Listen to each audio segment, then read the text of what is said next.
Good morning, calc fans. Hope everything's going well within your family. Hope everybody's staying safe. Welcome to Wednesday morning. Yes, it is Wednesday morning. We start losing track of the days that we have here. It's a sunny, beautiful day outside. Don't let the sun fool you, though. It's a little chilly outside, but it still is sunny, so you can be like a cat and sit in the window and let the sun come in and get all nice and warm and everything, and that would be fine. Enjoy some sun. Make sure you continue to try to FaceTime some people, talk to people, keep socializing as best as possible. There has been no questions in regards to upper sum and lower sum. Hopefully you're keeping up with the material. University of Findlay is still asking us to maintain the material that we have, so please do keep up with the material. If you have any questions at any point, please email me or make a comment and I will help you out as best as possible. The last 2 days we were working on upper sum, then lower sum. Today what we're going to do is we have 4 different types of sums. We have a left sum, right sum, midpoint sum, and also trapezoid sum. The nice thing about these 4 sums is the upper and lower sum, we were dependent on a picture. So you have to have a picture there to be able to do your upper and lower sum. With the left sum, right sum, midpoint sum, and trapezoid sum, we will look at pictures today, but really we don't need to deal with the pictures. We can just deal with the left and the right. We can look at our intervals. So let's take a look at the left sum. When we talk about the left sum, it's a Riemann sum of rectangles created by the partition lines, x-axis, and a horizontal line that is drawn at the left-hand side of the subinterval. So it's always drawn at the left-hand side of the subinterval. We don't have to worry about, okay, which one is greater, which one is smaller. Do I have a max, a local min in that area? Don't have to worry about it. We just have to worry about the left-hand side of the subintervals. So if we take a look, we draw vertical lines at each of the partitions, values. We draw a horizontal line intersecting the graph from the left-hand side of the subinterval, and we calculate the area of each rectangle. Okay, we're still dealing with the function f of x equals x squared plus 1.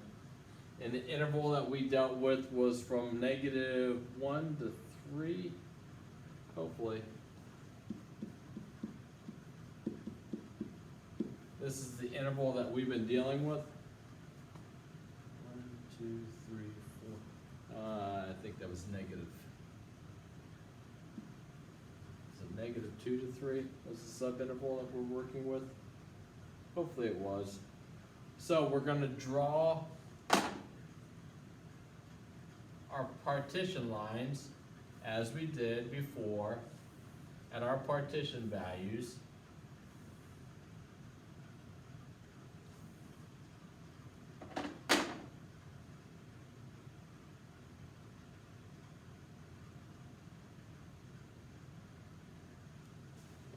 My delta x is still 1. So our subintervals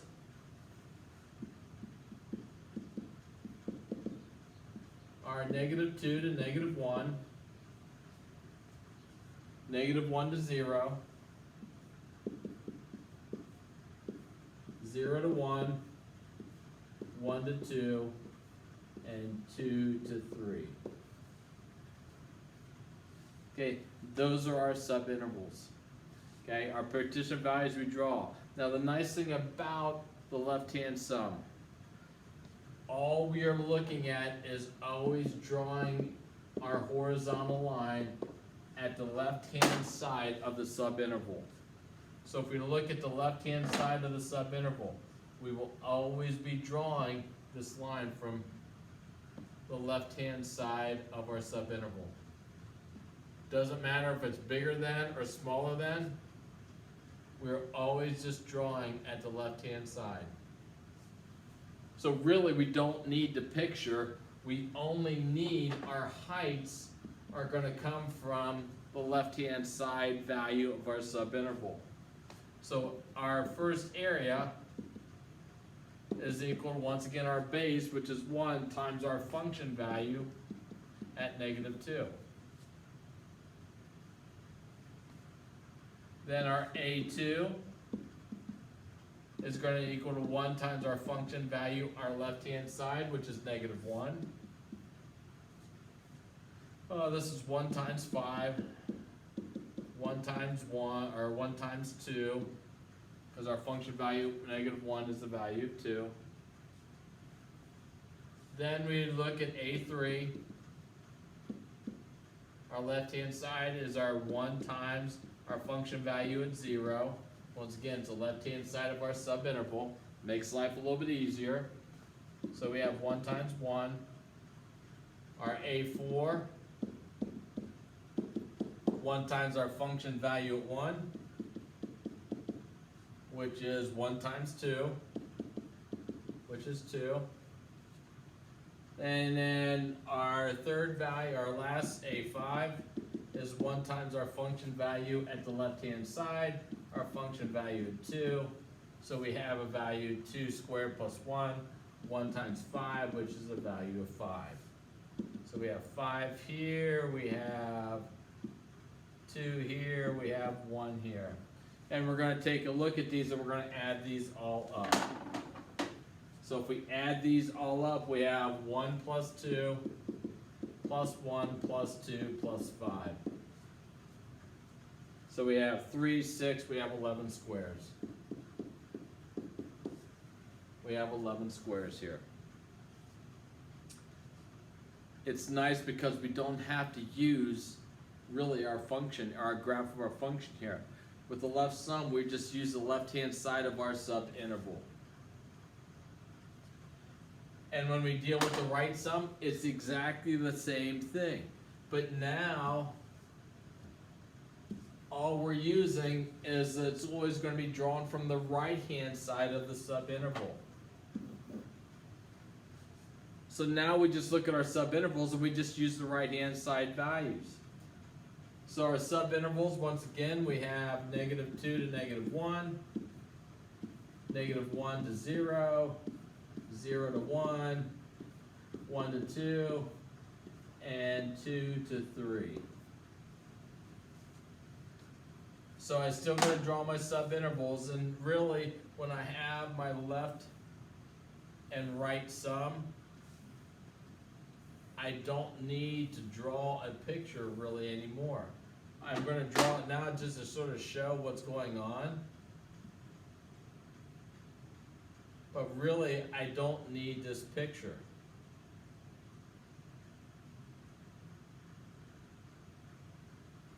I don't need the picture here to show me what's going on, because really all I need is my subintervals. And all we're going to use is the right-hand side of our subintervals now. So drawing my pictures or drawing from the right-hand side, I'm going from the right to the left, right to the left. I'm using my right-hand side of my subintervals to draw my top spot there. So once again, A1, now I'm going to have my function value at -1. And all we're using is the right-hand side, so I can just look here. I have my function value -1. A2 is my function value at 0. A3, I have my function value at 1. A4, I have my function value at 2.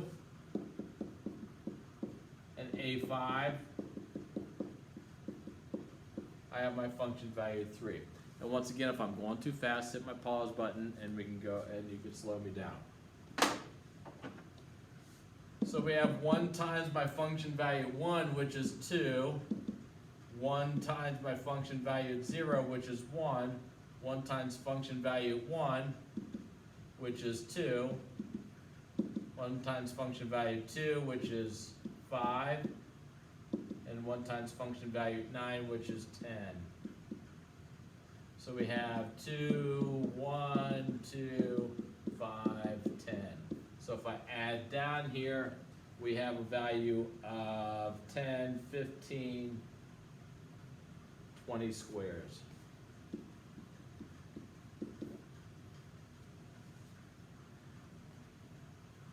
Once again, we have overestimate. What's nice about this is we have some overestimation, some underestimation.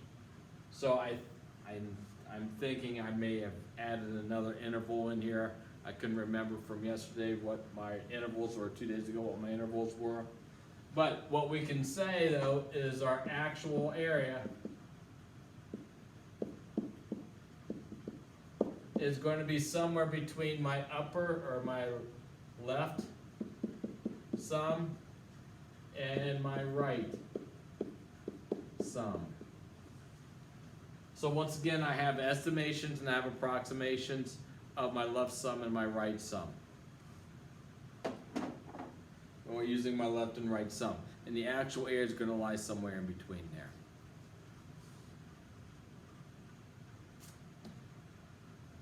Midpoint sum. When we deal with the midpoint sum. Now, it's the exact same thing, but now what we're going to use is we're going to draw our function value, our top line, at the midpoint of the subinterval. At the midpoint of my subinterval. So once again, I'm going to draw my subintervals in at my partition lines.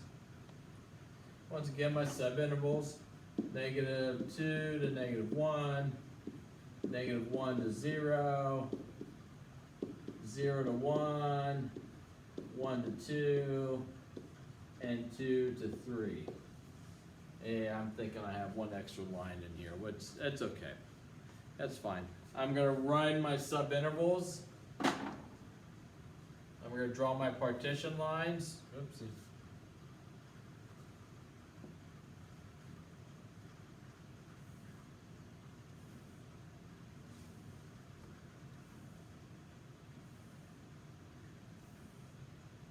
We draw our partition lines.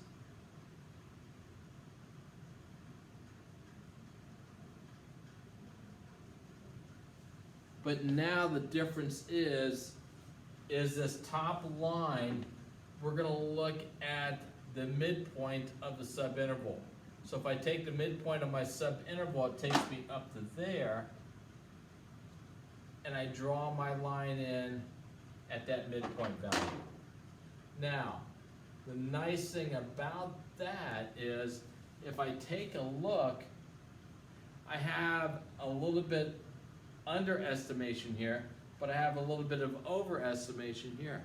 So with the midpoint, the nice thing about the midpoint is I have some upper estimations and I have some lower estimation, so they sort of counterbalance each other, which is sort of nice. So I'm looking at the midpoint of each interval, and I'm going to draw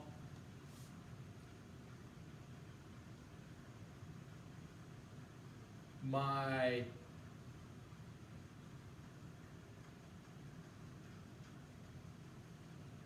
midpoint. I'm going to draw my top line at the midpoint.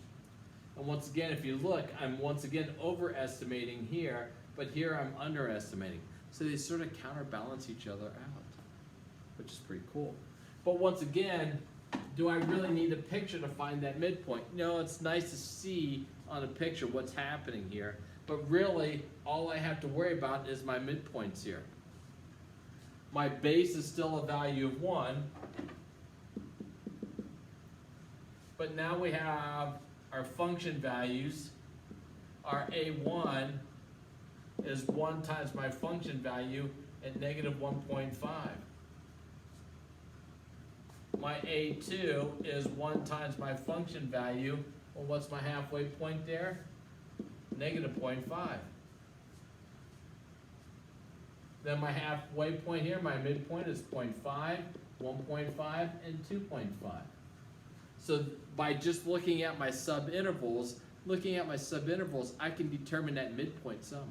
I can find my midpoint over there. Don't really need a picture.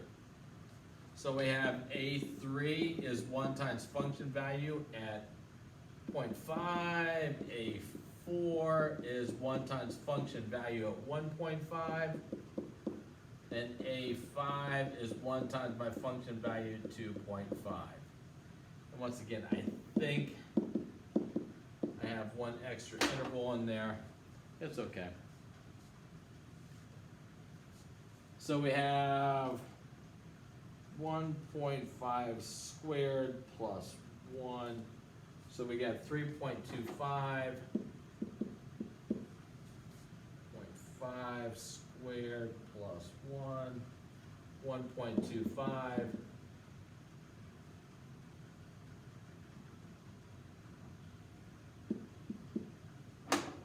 Let's see, 1 times 0.5, let's see, 1.25, and then 3.25, and then we have 2.5 squared plus 1, 7.25. So if we add these up,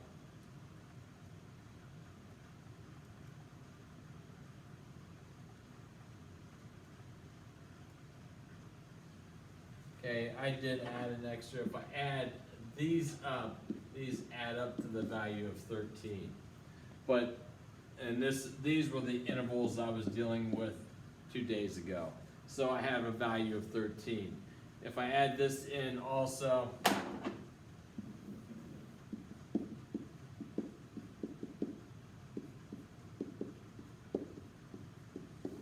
for the problem that we're doing today, that would be 16.25 squares. But for the intervals that we're talking about on Tuesday, that adds up to 13. And if you remember, what happens is that continues to squeeze down and shrink down. And that's called the squeezing theorem. I call it like the Charmin toilet paper squeezing. You know, don't squeeze the Charmin. Well, that's what's happening here. We're squeezing and we're converging in on a specific value. So once again, we don't really need to know or have a picture here. We can just, I would suggest you to list your subintervals there for your left sum, right sum, midpoint sum, and then from there, just pull your values off of there. I'm either using the left-hand side or the right-hand side. It makes it a little bit easier. Don't have to look at a picture. Trapezoid sum. Now we're going to talk about the zoids. And this gives us a different type of dynamic. Okay, you have the x-axis and line drawn from the intersection point of the partition lines and the graph of the function. Now I'm going to keep this and go back to from -1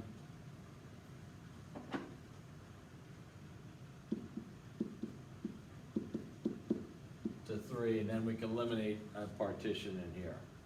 So we have subintervals.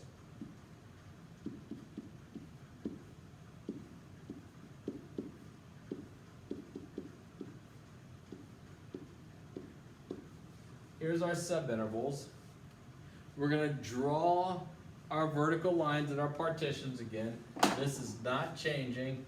This is maintained. So we have -1, we have 0, we have 1, we have 2, and we have 3. Now, what happens with this is let's take a look at the intersection point and the partition lines. And what we are going to draw in is a line that just goes from the intersection points. Oopsie.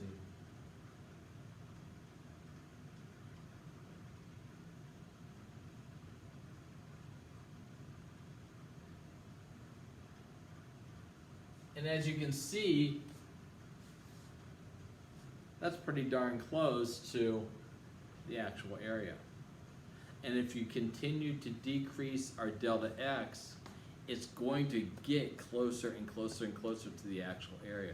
So the trapezoid sum is probably the best estimation of a integral.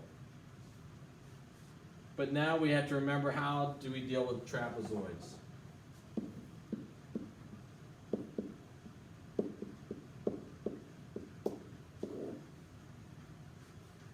How do we calculate the area of a trapezoid? Oh, now we gotta really, really think.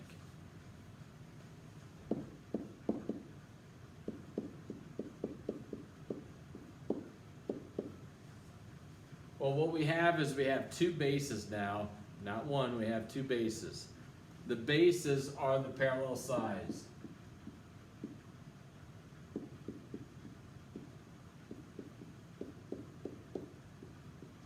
They are the parallel sides. The height is the distance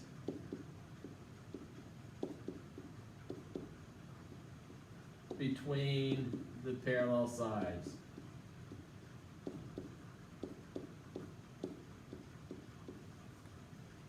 So the distance between those parallel sides is your height. If we take a look at our parallel sides, our partitions are the bases. The height is this value right here. So our height is the value of 1. Well, the bases, how do we find the distance of those bases? Well, we can still use our function values. So if we take a look at A1 here, our A1 is our function value at -1 plus our function value at 0 divided by 2. That's the average of the two bases times my height of 1. So we have our function value at 1, which is 2, our function value at 0, which is 1. So we have 2 plus 1 divided by 2 times 1, or we have 3/2. If we take a look at 0 and 1, our second area, we have our function value at 0 plus our function value at 1, the average of them, times my height, the distance between the two. The distance between the two is still a value of 1. So we have 1 plus 2 divided by 2, which is 3/2. Our A3, now we have our function value at 1 plus our function value at 2 divided by 2 times this value of 1. And once again, we could use my subintervals right here to be able to calculate these function values. I really don't need to look at a picture. I have -1, 0, we have 0, 1. Those are our interval values, our partition values. So we have 1, let's see, function value 1 is a value of 2, function value 2 is 5. So we have 7/2. And then our A4, we have our heights, our bases, our function value of 2, plus our function value of 3, the average of them, times the distance between those two bases. Function value of 2 is a value of 5. Function value of 3 is 10, divided by 2. So we have 15/2. So we can add these all up. If we add all these up here, let's see, we have 3, 6, 13, 28 over 2. Let's see, that's 20, okay, that's 10. Okay, we have 10, 25, 28 over 2. So we come down to 14 squares as an approximation. And once again, as that delta x gets closer, this will come closer to the actual value. And what we will do with this is we'll actually do the calculations of it, which is, you'll see how close we actually are with these approximate values here. Once again, when we're dealing with the left sum, right sum, the left sum, the right sum, the midpoint sum, and the trapezoid sum, I would just list your subintervals. And you'll see on when I do the problems, you can just have the list of the subintervals and you can just pull values. If I'm using my left sum, I just use the left-hand value each time as my height. If I'm using the right sum, I'm using the right-hand side of my subinterval each time. If I'm dealing with a midpoint, I'm just looking at the midpoint of each value. If I have the trapezoid, the zoid method, okay, I'm still using my function values here of my subintervals. Here's -1 to 0, 0 to 1, 1 to 2, 2 to 3. I'm using my subintervals there, and I really don't need my picture here. It's sort of nice to see what happens with my picture, but really I just need my subintervals.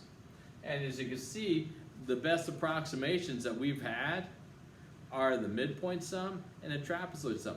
Those are two very good approximations. Now what the left sum and right sum does, that gives us boundary values, and the upper sum and the lower sum gives us boundary values, okay, that we know the actual area will be somewhere in between those values, okay? That's what those would give us. But the midpoint and trapezoid give us actual values that are pretty darn close. All right, I have put a worksheet on. Okay, I put a worksheet on for you to work on. I think it's the exact same problems we had before, but now you're just using these other sums here. Okay, to continue to practice, continue to keep up with the material.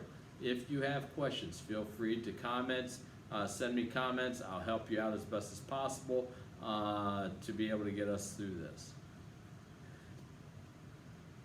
Once again, I hope everything's going well with you. Stay safe, keep your social distancing out there. Maybe go get some double D ice cream. It's a Wednesday. Here we go. Get some double D ice cream. Crosses have those $4 off subs. So, you know, there's ways of being able to entertain yourself on the day. But do try to find some things to be able to do. Get your work done here. Keep up with the material. We're not going to stop here because we're not here in class. Hopefully we can get to some sort of normalcy that you're back here again. That's my hope, because once again I miss you guys. Maybe you can find an online euchre game that you guys can all join in together. Other than that, I'm out of here. Adios. You guys have a great day.